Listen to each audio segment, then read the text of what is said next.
Hey all, before we begin, I've got some exciting news to share. We've been working on something a little wild behind the scenes. It's called Unchained On Air, a revamped live stream series and podcast feed that takes you way beyond the headlines. It features sharp, maybe even controversial, takes on major events and the kind of on-chain intel that never makes it to your feed. Way more shows, way more often, each one laser focused on a different slice of crypto and finance. First up is Dex in the City, where the wallets are cold and the takes are hot, with Jesse Brooks, Catherine Kirkpatrick-Boss, and V. Lee. Three powerhouse lawyers gathering to dish about the latest from DeFi enforcement to token regulation and everything in between. It live streams every Tuesday at 12 p.m. ET.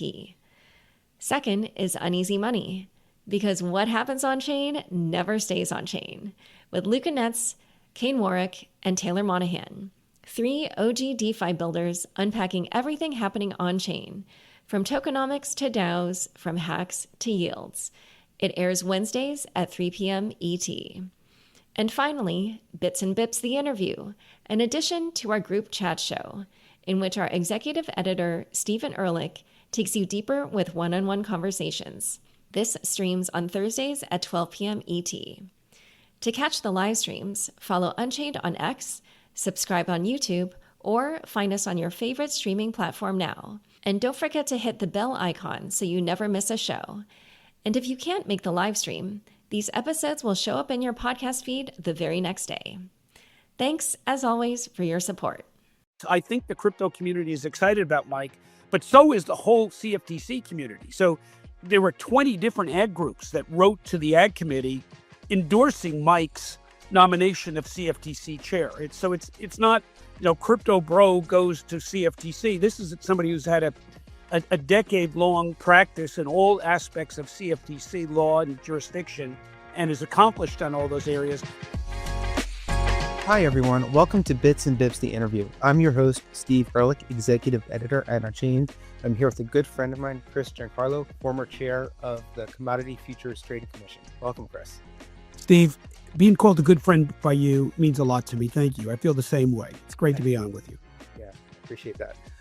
We have a lot to discuss today. I think one of your former employees, Mike Selig, the chief counsel of the SEC's Crypto Task Force, was just nominated to be CFTC chair, had his nomination hearing yesterday. So we're going to break all of that down. But before we do, let's just take a very quick break to hear from the sponsors who make this show possible. Mantle is pioneering blockchain for banking, a revolutionary new category at the intersection of TradFi and Web3. Follow Mantle_official to learn more. Built by the team behind Sui, Walrus is the global data layer for Web3. And with the launch of Seal, developers now get permission to access controls built right into that data layer. Together, Walrus and Seal make Web3 data private, programmable, and verifiable by default. Learn more at walrus.xyz.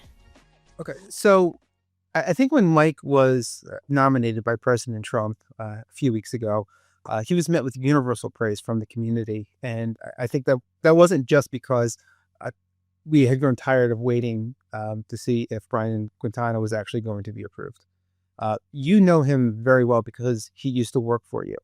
I'm wondering if you can maybe share one or two anecdotes that could just sort of illustrate like why the community is so excited to have him as the presumptive CFTC chair. Yeah. So let me give you a little of the background. So in 2014, I think it was like 2014, my then chief of staff, Jason Goggins, decided we're going to start an intern program in my office for law students. And a number of them came through over the next actually 3 years.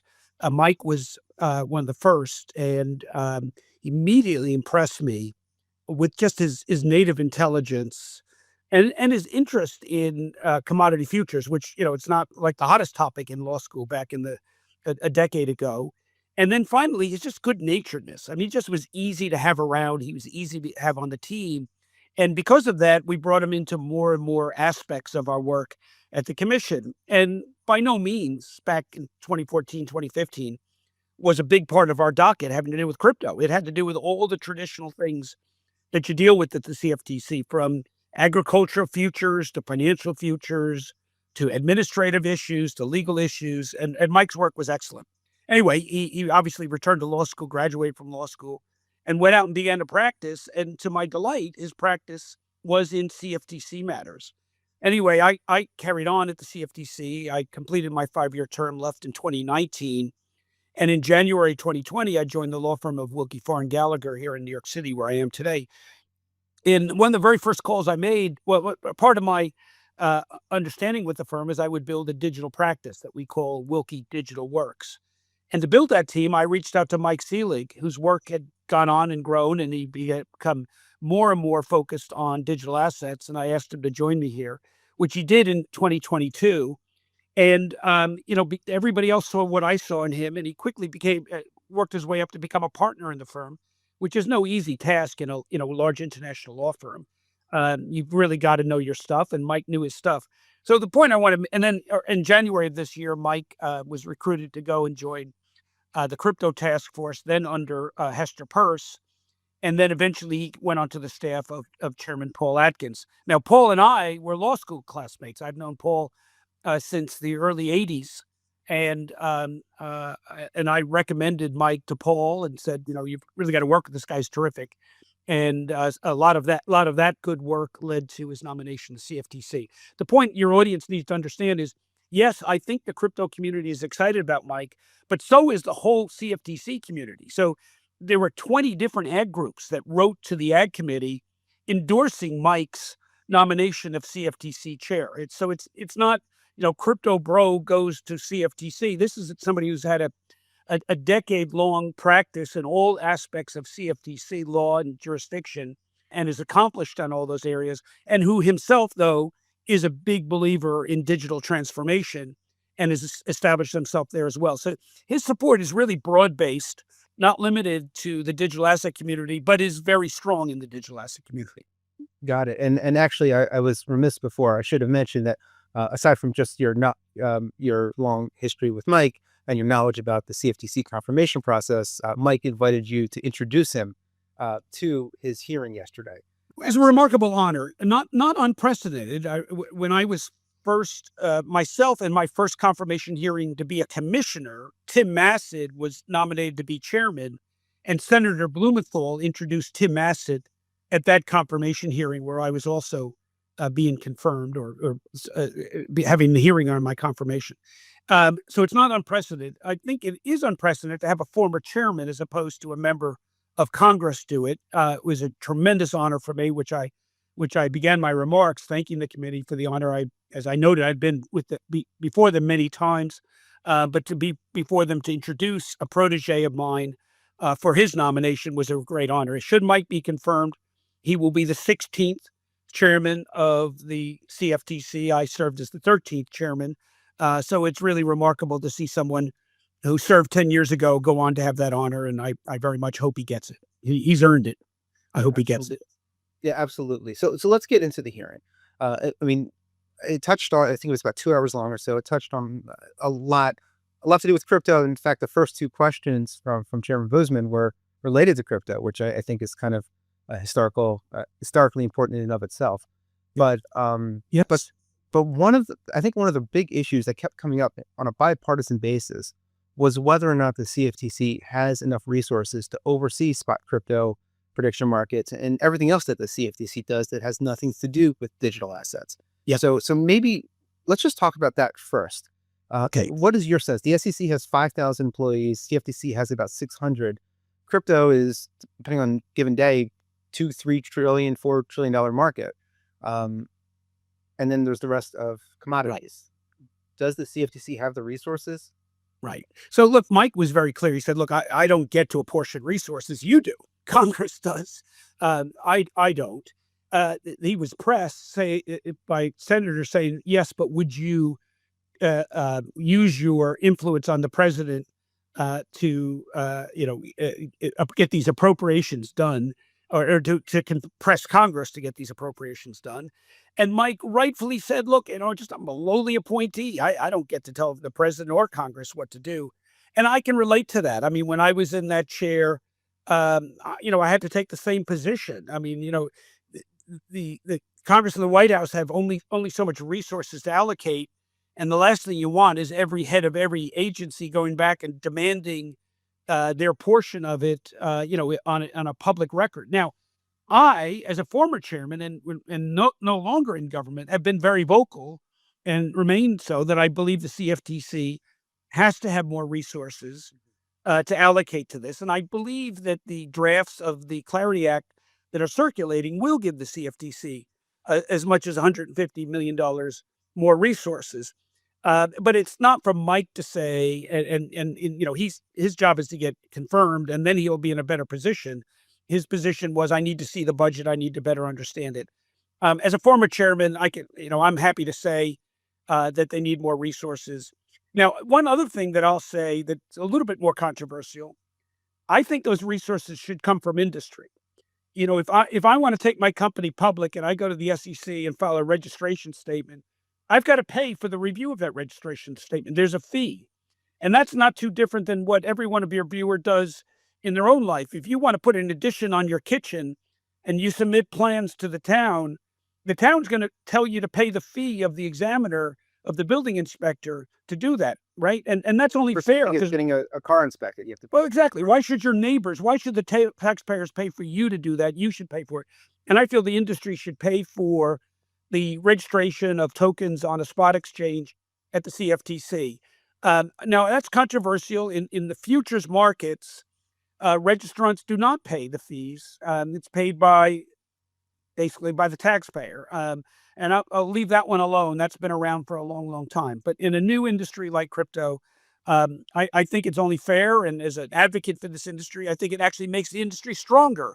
That we're looking after our, we're paying our own way, and I think that makes this more palatable to the taxpayers out there that couldn't give a whit about crypto. They just want to make sure that they're not paying too much in taxes. So I think it's only fair. But I don't think you're going to hear that from Mike Selig anytime soon. His job is to get confirmed and get into the chairman's role and start running the agency. Yeah, it seems like it might align with like the principles first approach to regulation that the CFTC has as well. Absolutely. Okay, so let's get into it. Overhanging all of this is the market structure bill, and I don't necessarily want to talk with you about that today because we have limited time, and I want to really focus on things that are that you're uniquely qualified to talk about because of your history at the CFTC. You and I have spoken many times about spot commodities markets and how they're very different than securities. There are information asymmetries built in. That's just how these things work. They're often decentralized. They're done like OTC block trades. But now we have these large exchanges that are sort of like, that are acting like more traditional exchanges, but they're going to oversee spot commodity. What are the challenges that he's going to face in overseeing this type of market? Yeah. So it's a very good point. And so for your audience understands, historically, most commodity futures, which is what the CFTC regulates, derivatives on commodities. In other words, what is going to be buying or selling the future price of wheat or corn or oil. Most of those commodities came out of the ground.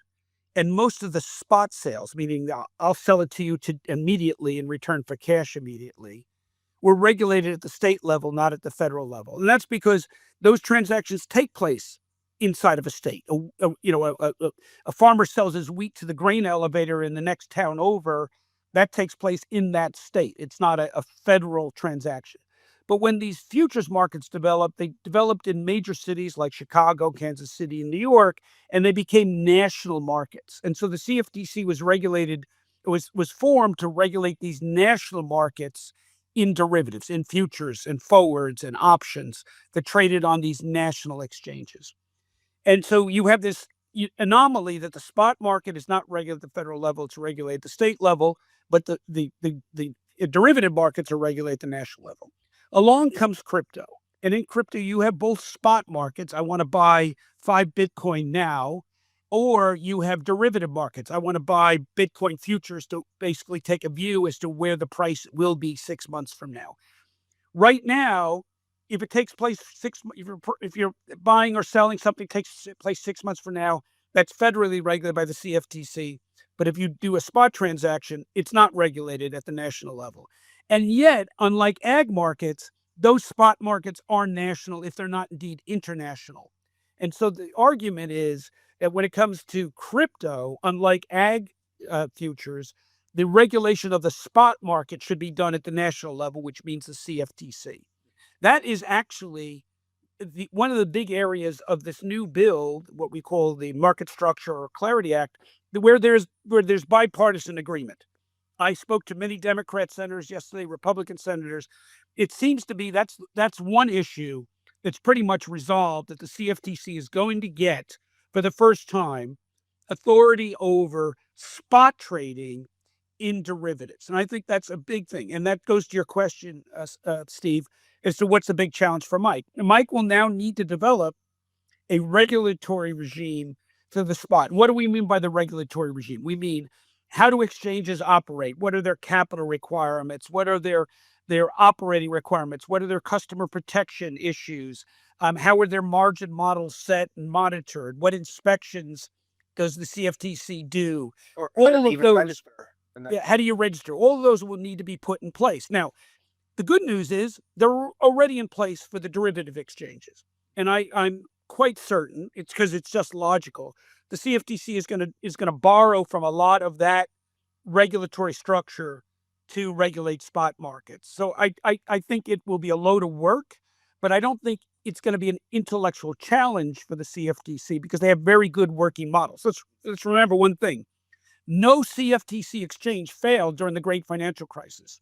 The CFTC's model has been around for over 40 years. The agency's been around for over 40 years, and its structures and its models have been very, very durable through one crisis after another. So I think it lends itself to putting a new structure, to using that as the basis for the structure for this new landscape. Just a quick follow up to that, and then I want to move to prediction markets. But Yep. A lot of like FCMs, DCMs, I mean, they're not these vertically integrated behemoths that spot exchanges are in crypto today. How does I appreciate your point, but I know that Mike was also asked yesterday if these exchanges should stay vertically integrated, custody, clearance, settlement, execution, all of it. Do you think that is? Yeah. So there's philosophical differences, philosophical underpinnings to one's view. I'm one of those who believe that market structure should not be dictated for the convenience of regulators, but for the convenience of consumers, right? It should be built around what does the market want, not what do the regulators want. And then the regulators need to apply their principles of customer protection, but the structure should be organic to the industry. The crypto industry, unlike, say, the ag industry, has grown up with an integrated model.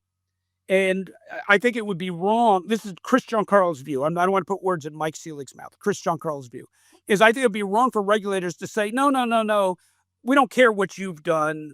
You've got to do it the way we like it. And here's our market structure. I think that's just wrong. I think it's not American. I think our approach should be, okay, we accept that's the way you've evolved this market. Now, how do we work into that customer protection? How do we work into the protection of customer accounts, which the CFTC has been brilliant at? Because I think, as your audience know, the one piece of the Sam Bankman FTX empire that didn't fail was the piece under CFTC supervision, because the CFTC requires what we call segregation or protection of customer accounts. So I think the CFTC, my view is the CFTC should come at this and say, okay, we accept the way the marketplace has evolved its market structure, but now we need to overlay these principles of customer and market protection that have served us so well decade after decade. So let's approach it from a customer account segregation, from a investor protection, investor education, et cetera, et cetera. Got it. DeFi was also a big topic. I believe it was actually Chairman Boozman's second question. Democrat DeFi plans sort of threw a wrench in market structure a few weeks back. And with a lot of these commodities trading on DeFi platforms, there are questions about how to sort of balance the oversight versus innovation, that debate that's been going on for millennia. So how do you see, Mike? So I had a great day in Washington yesterday. Not only had the honor to introduce Mike to the committee, but I actually met with about a little over half a dozen key senators on this, from the banking committee to the ag committee. And I came away from that believing that the big issue in passage of the Clarity Act is the DeFi piece. I think almost all the other issues have been addressed and resolved, and I think that's the one big piece. Now, what does the DeFi piece mean? It is what regulation should be applicable to participants in the decentralized finance world, software developers, layer one developers, et cetera. And there is a difference there. The Democrats are rightfully focused on law enforcement and how do we be able to provide, provisions against money laundering and all the bad things of illicit finance. Um, I, I I think their motives are good. I think they're going about it the wrong way. Their approach would be to impose upon developers in the DeFi sphere all the panoply of Bank Secrecy Act requirements for anti-loan, and basically that they're responsible for gathering financial information from participants. And I'm one of those who believe the Bank Secrecy Act is long overdue for a full revision. It's all focused on identity rather than activity. And I think the better approach of law enforcement should be we focus on activity by allowing law enforcement to be nodes on blockchains, but allowing people to otherwise operate anonymously. Republicans that I spoke to believe that we really, don't want to impose Bank Secrecy Act obligations on DeFi until we know what problem we're trying to solve, or what is the public policy we're trying to achieve. And so I think there's a lot of efforts underway right now. The good news is there's a lot of conversations going on. Anybody that was in the room yesterday saw a lot of conversations between Cory Booker, who's become the point person on the Ag Committee, Democrat side, to negotiate the Clarity Act. A lot of conversations going on with Chairman Bozeman over this, and other senators I spoke to referred to the high level of conversations. At the end of the day, the politicians are anticipating that crypto is going to be as active in the next November's elections as they were a year ago, and they've got to deliver. I think both sides of the aisle, despite their differences on many things, really feel the pressure to deliver on crypto. And so I think there is a good faith effort on both sides of the aisle to come together, and I think they've actually addressed most of the issues in the Clarity Act, with the exception of DeFi. I think DeFi is the hard one, but there's a lot of efforts to try to get that. As I say, I think there's some philosophical differences to what do we do about DeFi and whether it's even ripe for addressing, or whether it's even the right area to go about tackling illicit finance. But that will remain to be seen.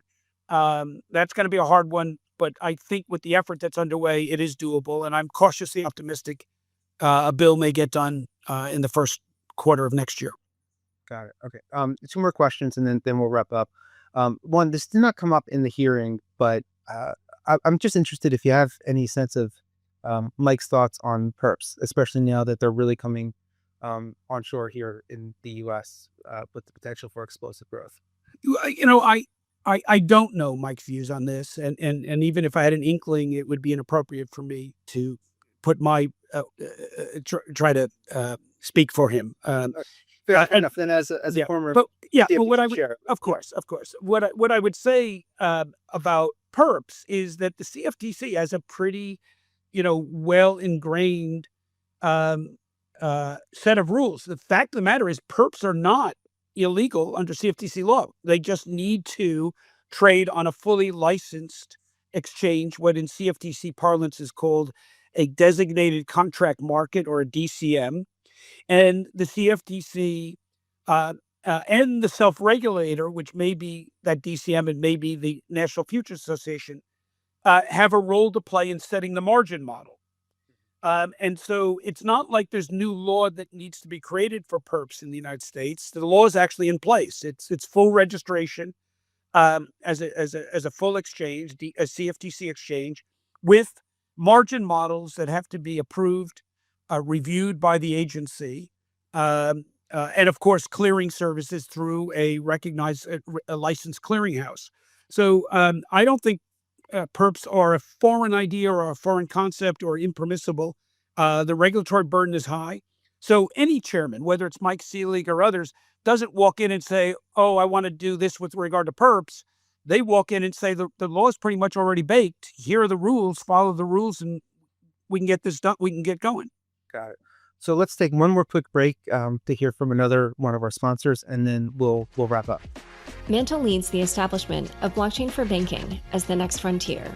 UR is the access layer that transforms Mantle Network into a purpose-built vertical platform, the blockchain for banking, that enables financial services on-chain. UR unifies and vertically aligns Mantle's focus on payments, trading, and assets.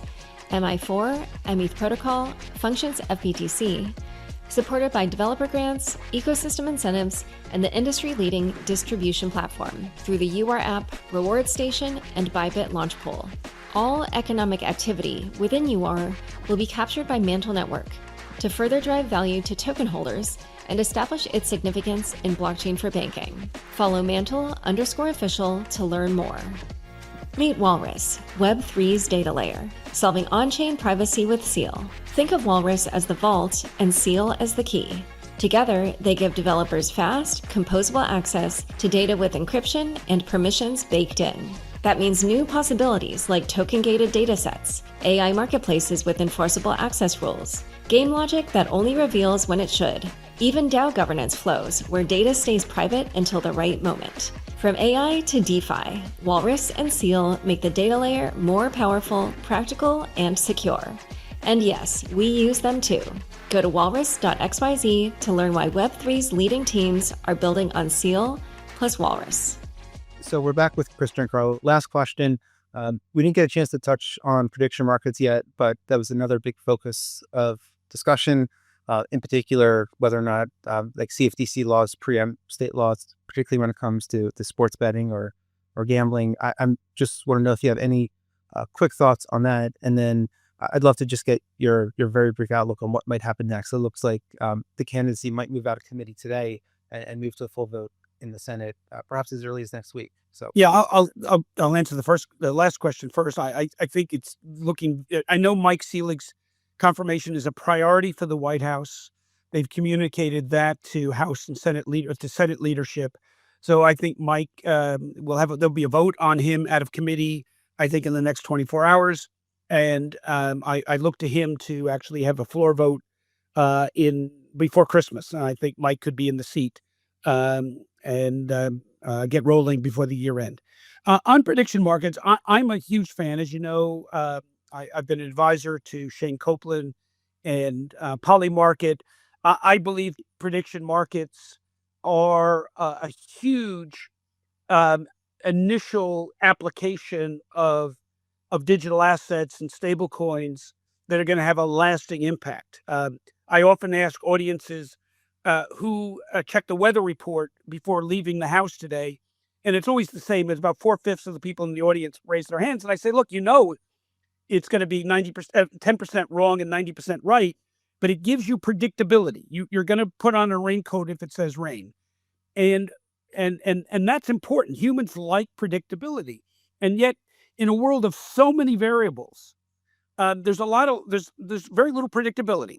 Will the shutdown last another week so that I maybe put off that trip to Chicago because I may not get there on my flight?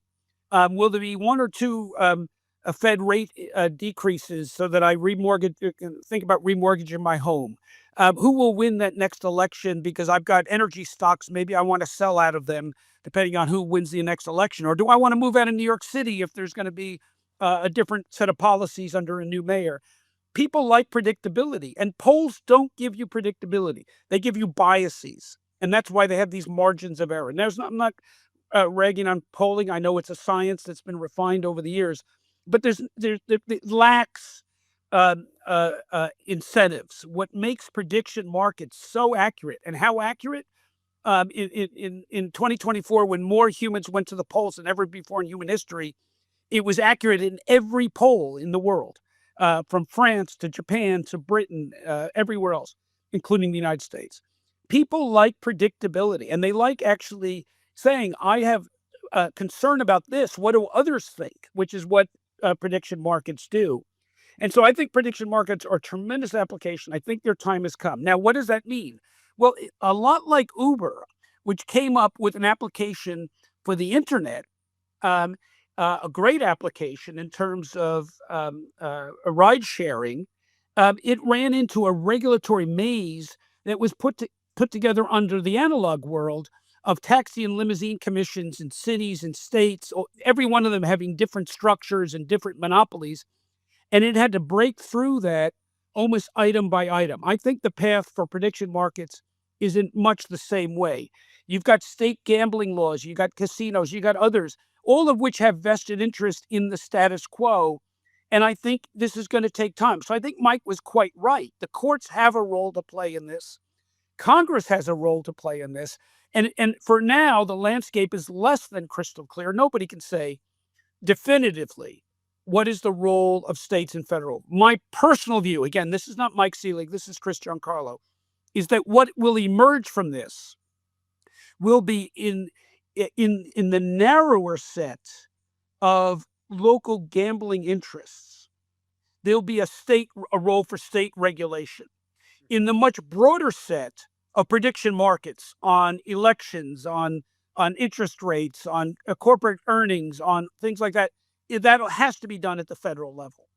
And I think you'll see some shared responsibility. As, by the way, we do that in our banking system right now. You got bank regulators and federal regulators. We do that in the securities world. You want to offer securities to New York residents, you got to go through both the Securities Exchange Commission and New York Department of Financial Services. So I think you're going to have some shared responsibility where the state has a legitimate local interest in gambling parlors and, track racing. But in the broader area of events contracts, beyond that, I think you're going to see an exclusive federal jurisdiction. But I think that's going to take years to evolve in the same way that Uber took years to. And what will make it, though, go is that this innovation is something that people want. I think people love prediction markets, and I think that's only going to grow, especially with a younger generation coming, into prominence. I think prediction markets are one of the huge new business models of the future. Yeah, absolutely. Well, Chris, thank you so much for the time and sharing your reflections on what happened yesterday in DC. Thanks to everybody watching and listening. Thank you again, Chris. Great to see you, Steve.